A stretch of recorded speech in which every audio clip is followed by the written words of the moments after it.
രാവിലെ എങ്ങനെയാണ് നമ്മൾ ബ്രേക്ക്ഫാസ്റ്റ് സ്റ്റാർട്ട് ചെയ്യേണ്ടതെന്നാണ് ഇന്നത്തെ വീഡിയോയിൽ ഡിസ്കസ് ചെയ്യുന്നത്. നമുക്കറിയാം, നമ്മുടെ ഇമ്പോർട്ടൻ്റ് ആയിട്ടുള്ളൊരു ഫുഡ് ടൈമാണ് രാവിലത്തെ മോർണിംഗ് ബ്രേക്ക്ഫാസ്റ്റ് എന്ന് പറയുന്നത്.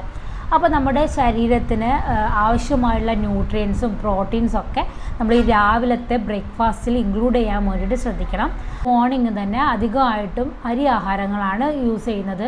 ഇതിൽ നമ്മൾ പുട്ട്, അതുപോലെ പത്തിരി പോലെയുള്ള ഫുഡ് ഐറ്റംസൊക്കെ കൂടുതലായിട്ട് എടുക്കുകയും കുറച്ച് കറി മാത്രം യൂസ് ചെയ്തിട്ടൊക്കെയാണ് കഴിക്കുന്നത്. ഇങ്ങനെ ചെയ്യുന്ന സമയത്ത് നമ്മുടെ ബോഡിയിൽ ഷുഗർ സ്പൈക്ക് കൂടാൻ, അതായത് ഇവിടെയുള്ള ഷുഗറിൻ്റെ ലെവൽ പെട്ടെന്ന് കൂടാൻ വേണ്ടിയിട്ട് ഇടയാക്കുന്നുണ്ട്. ഇങ്ങനെ കൂടിക്കഴിഞ്ഞാൽ നമുക്ക് പെട്ടെന്ന് ഡയബറ്റീസ് പോലുള്ള പ്രശ്നങ്ങൾ അല്ലെങ്കിൽ ഫാറ്റി ലിവർ പോലുള്ള പ്രശ്നങ്ങളൊക്കെ വരാനുള്ള ചാൻസ് ഉണ്ട്. അതുപോലെ നമ്മൾ രാവിലെ, അതായത് പെട്ടെന്ന് കഴിക്കാൻ പറ്റിയ ഇൻസ്റ്റൻ്റ് ആയിട്ടുള്ള നൂഡിൽസ് പോലുള്ള ഫുഡ്സൊക്കെ കഴിക്കുന്നതും ഫാറ്റി ലിവർ, അതുപോലെ ഭാവിയിൽ ഡയബറ്റീസ് ഒക്കെ വരാനുള്ള സാധ്യത വളരെ കൂടുതലാണ്. അപ്പോൾ ഈ പെട്ടെന്നുള്ള ഷുഗറിൻ്റെ സ്പൈക്ക് ഒഴിവാക്കാൻ വേണ്ടിയിട്ട് എങ്ങനെയാണ് ഫുഡ് കഴിക്കേണ്ടതെന്ന് നോക്കാം. നമ്മളിപ്പോൾ പുട്ട് കഴിക്കുകയാണെങ്കിൽ, അതായത് 2 കഷ്ണമൊക്കെ പുട്ട് കഴിക്കുന്നതിന് പകരം ഒരു ചെറിയ കഷ്ണം പുട്ട്, അതിൻ്റെ കൂടെ കടലക്കറി അല്ലെങ്കിൽ ചെറുപയർ, ചിക്കൻ, മുട്ടക്കറി ഇതൊക്കെ ആഡ് ചെയ്യാവുന്നതാണ്. രാവിലെ നമുക്ക് ഒരു 2 മുട്ട ഇതൊക്കെ കഴിക്കുന്നതും വളരെ നല്ലതാണ്. അതിന് പകരം നമുക്ക് ചിക്കൻ അല്ലെങ്കിൽ ഫിഷൊക്കെ ഇൻക്ലൂഡ് ചെയ്യാവുന്നതാണ്. ഇത് കൂടുതലായിട്ട് കറി വെച്ച് കഴിക്കാനായിട്ട് ശ്രദ്ധിക്കുക. രാവിലെ തന്നെ നമ്മൾ പൊരിച്ചതും വറുത്തതുമായിട്ടുള്ള ഫുഡ് ഐറ്റംസൊക്കെ ഒഴിവാക്കുക. അതുപോലെ ദോശയൊക്കെയാണ് കഴിക്കുന്നതെങ്കിൽ കൂടുതലായിട്ട് സാമ്പാർ പോലെ, പരിപ്പ്, അതുപോലെ കൂടുതലായിട്ട് വെജിറ്റബിൾസൊക്കെ അടങ്ങിയിട്ടുള്ള സാമ്പാറൊക്കെ കൂടുതലായിട്ട് കഴിക്കുകയാണെങ്കിൽ നമുക്ക് ബോഡിക്ക് ആവശ്യമായുള്ള ന്യൂട്രിയൻസും മിനറൽസൊക്കെ ബ്രേക്ക്ഫാസ്റ്റിൽ തന്നെ കിട്ടും. അതുപോലെ വെറും വയറ്റിൽ നമ്മൾ ഫ്രൂട്ട്സ് കഴിക്കുകയാണെങ്കിൽ ഒരു കപ്പ് സീസണായിട്ടുള്ള ഫ്രൂട്ട്, അതായത് അധികം പഴുക്കാത്ത ഫ്രൂട്ട്സ് കഴിക്കുകയാണെങ്കിലും നല്ല രീതിയിൽ ബോഡിക്ക് വേണ്ടിയിട്ടുള്ള ന്യൂട്രിയൻസൊക്കെ കിട്ടാൻ വേണ്ടിയിട്ട് ഇത് സഹായിക്കുന്നുണ്ട്. അപ്പോൾ ബ്രേക്ക്ഫാസ്റ്റിൽ നല്ല രീതിയിലുള്ള ഫ്രൂട്ട്സ് ഇൻക്ലൂഡ് ചെയ്യാൻ ശ്രദ്ധിക്കുക. അതുപോലെ നട്ട്സ്, സീഡ്സൊക്കെ കഴിക്കുന്നവരാണെങ്കിൽ ഇതും ബെറ്ററായിട്ട് നല്ല ഓപ്ഷൻ എന്ന് പറയുന്നത് രാവിലെ വെറും വയറ്റിൽ ബ്രേക്ക്ഫാസ്റ്റിൻ്റെ ഒക്കെ കൂടെ അല്ലെങ്കിൽ ബ്രേക്ക്ഫാസ്റ്റിൻ്റെ മുന്നേ ഒക്കെ കഴിക്കുന്നതാണ്. ഇത് കഴിക്കുമ്പോൾ ലിമിറ്റഡ് ആയിട്ടുള്ള ക്വാണ്ടിറ്റി കഴിക്കുക, ഒരുപാട് കഴിക്കാതെ ലിമിറ്റഡ് ആയിട്ടുള്ളൊരു ക്വാണ്ടിറ്റി, അതായത് നമ്മളൊരു കയ്യിൽ ഒതുങ്ങുന്ന ഒരു ക്വാണ്ടിറ്റി കഴിക്കാനായിട്ട് ശ്രദ്ധിക്കുക. അതിന് പകരം നമുക്ക് ചിയ സീഡ്സ്, അതുപോലെ ഫ്ലാക്സ് സീഡ്സ് ഒക്കെ മോർണിംഗിൽ തന്നെ ഇൻക്ലൂഡ് ചെയ്യാവുന്നതാണ്.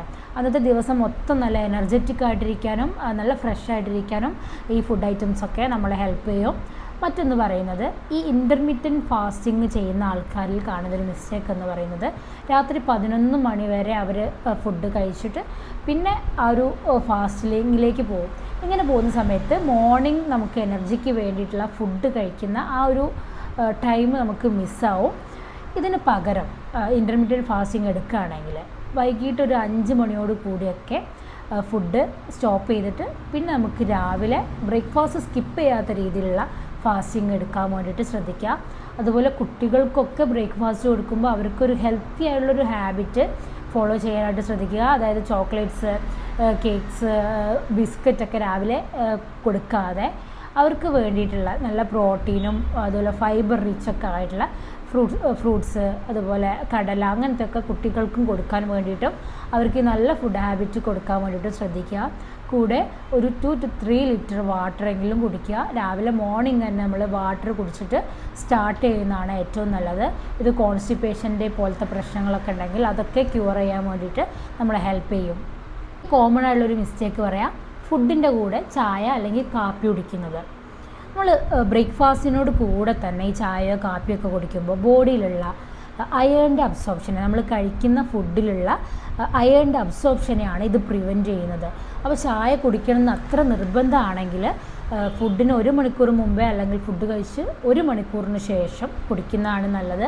മാക്സിമം ഒഴിവാക്കാൻ പറ്റിയ അത്രയും നല്ലതാണ്. ഇനി ചായ കുടിക്കണം നിർബന്ധമുള്ളവരാണെങ്കിൽ ബ്രേക്ക്ഫാസ്റ്റ് കഴിഞ്ഞ് 1 മണിക്കൂറിന് ശേഷം ടീ ഒക്കെ കുടിക്കാൻ വേണ്ടിയിട്ട് ശ്രദ്ധിക്കുക. ഇത് വളരെ ഇമ്പോർട്ടൻ്റ് ആയിട്ടുള്ളൊരു വീഡിയോ ആണ്. നമുക്ക് മോർണിംഗിലുള്ള ബ്രേക്ക്ഫാസ്റ്റിൽ നിന്നാണ് അന്നത്തെ ദിവസം മുഴുവൻ വേണ്ടിയുള്ള എനർജിയും കാര്യങ്ങളൊക്കെ കിട്ടുന്നത്.